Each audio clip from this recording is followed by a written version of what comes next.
Skyward Sword came to the Nintendo Wii in 2011, and what it brought with it was motion controls. Motion controls was the big thing when it came to the Nintendo Wii. If you notice, that was kind of like the motion control era, and it's one of the things that made the Nintendo Wii very popular. So when Skyward Sword came out, it was built from the ground up for the Nintendo Wii and added a lot of motion control effects. Twilight Princess, which was before Skyward Sword, had some motion control aspects, but because it was mainly GameCube and thereafter kind of ported over to the Nintendo Wii, the motion controls really didn't do much. Skyward Sword, on the other hand, did a lot.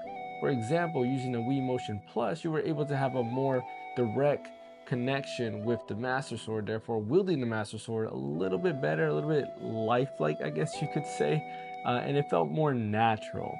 But that was also a big turnoff for a lot of people, including myself when I originally played it on the Nintendo Wii. You see, towards the end of the Nintendo Wii's lifespan, which is basically when Skyward Sword came out, a lot of people were kind of, just waiting for motion controls to kind of go away. We just wanted a traditional controller experience. And it's not that motion controls were bad, they were actually very fun. But when it came to like the very more imaginative games, I could say, or maybe not imaginative, maybe that's the wrong word. The more, I guess, hardcore games. I hate using that word, but for this purposes, we're gonna say the more hardcore games. We just wanted that traditional controller experience. And unfortunately, Skyward Sword didn't do that. And what happens is when you're playing Skyward Sword, it's kind of fun playing it in the beginning, but over time it becomes very like nuisance basically. It becomes a big nuisance. You're trying to go ahead and roll a bomb, for example, and it makes it very difficult to go ahead and do that roll. Sometimes your swings don't match up, and Link might not swing his sword, which might cause you to die or something like that. It was a lot of things going wrong with it, and for me, it was a big turnoff. Halfway through the game, I kind of just gave up because I just wanted a normal controller experience. I wanted to be able to lay down in bed or sit down on my couch and be able to just enjoy a game, especially specifically a Zelda game, because I'm a huge Zelda fan. And it was very sad, and a lot of people kind of felt that same way and they just gave up on Skyward Sword. But there was hope to be able to play that game in a traditional sense, and that's when Nintendo announced Skyward Sword coming out in 2021 on the Nintendo Switch. And man, I remember back then I got pretty excited because it was like, yes, I finally get to play Skyward Sword. I can play it through and use a traditional controller, right? Right? Well, yeah, that is right. We did get that traditional controller experience, which is pretty awesome. And I was able to beat it because you were able to use the controls, and how they translated the motion controls to a like traditional controller setup was actually pretty cool. For example, the way you wielded your sword was using the right thumbstick, which actually makes sense because your way the sword acted or reacted rather to how you were wielding a Wiimote, there was probably no other traditional sense to be able to use that. Because some bosses you had to swing, whether it's sideways or you might have to swing like horizontal, vertical, or maybe diagonal. There's certain ways you actually had to swing the sword, and there's no way for you to kind of replicate that with buttons. So going the thumbstick route was probably the best way. On the flip side, it did make the game kind of easy because you could just flick the thumbstick as fast as you wanted and you can do some pretty fast combos there.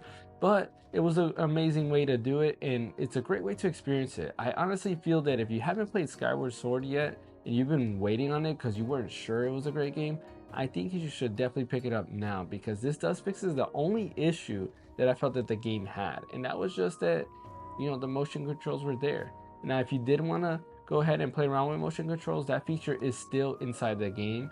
You can use your Joy-Cons and use it with motion if you wanted to, but for me personally, I think just using it with a normal control was probably the best way to experience it, and I did enjoy myself a lot.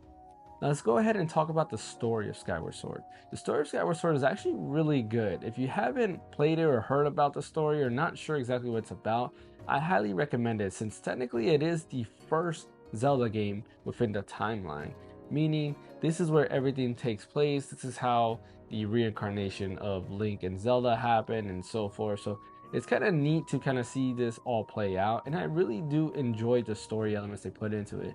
If anything, they went really deep into the narrative of Zelda that I just enjoyed it a lot more. Yes, there's cutscenes and stuff like that, but I do like the way they explain the story of Zelda. They do it better than, I want to say, than any other Zelda. Maybe, I don't know, maybe on par with Ocarina of Time, but I feel like the cutscenes and the way everything played out were just pretty good. Now, there are some negatives that people do feel about that. For example, you have to return to the same spot multiple times.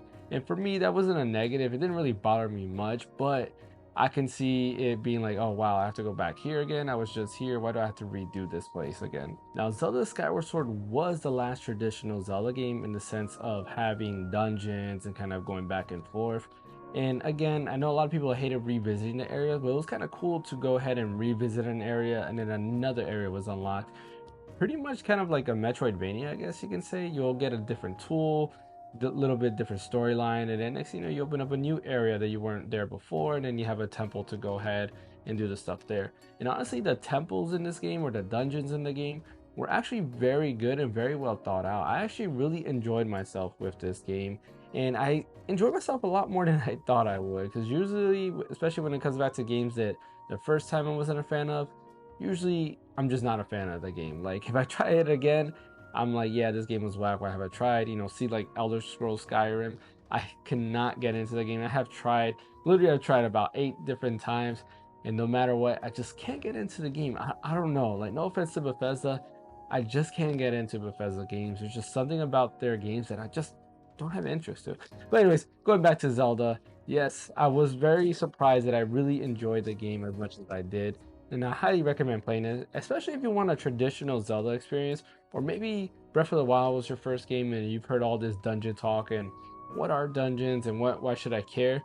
I definitely think you should try out Skyward Sword because the dungeons are probably some of the best that Zelda has ever done. Now, like I said, a lot of people tend to hate on Skyward Sword, and I really think it's just because of the motion controls. Now that that's out of the way and you can actually play with a controller, not have to really worry about that stuff, I feel like you should give it another try. The right thumbstick, using that to kind of wield the sword and do different things, I feel like it does solve the issue. Yeah, it's kind of clunky at times, and sometimes it feels very like easy because it's so easy to flick your right thumbstick. But I do feel that overall the game is actually really good, and the Skyward Sword setting and everything around the game, the gameplay loop, I feel like it's done very, very well. Going back to the sky, exploring there, and then going back to Hyrule and exploring down there, I think all of that was done well. And honestly, you can see why they were inspired to add some of those elements into Tears of the Kingdom. Tears of the Kingdom has sky exploration, of course, deep down exploration, and I do feel that Skyward Sword was a bigger deal of influencing what Tears of the Kingdom and Breath of the Wild was than a lot more people think. So I do highly recommend giving Skyward Sword a try. Thanks for watching. Don't forget to like and subscribe. Don't forget to also follow us over at Twitch. We are trying to hit 500 subscribers on the YouTube channel, so definitely go ahead and share this video if you enjoyed it. We do have some other videos as well, so definitely take a look at those.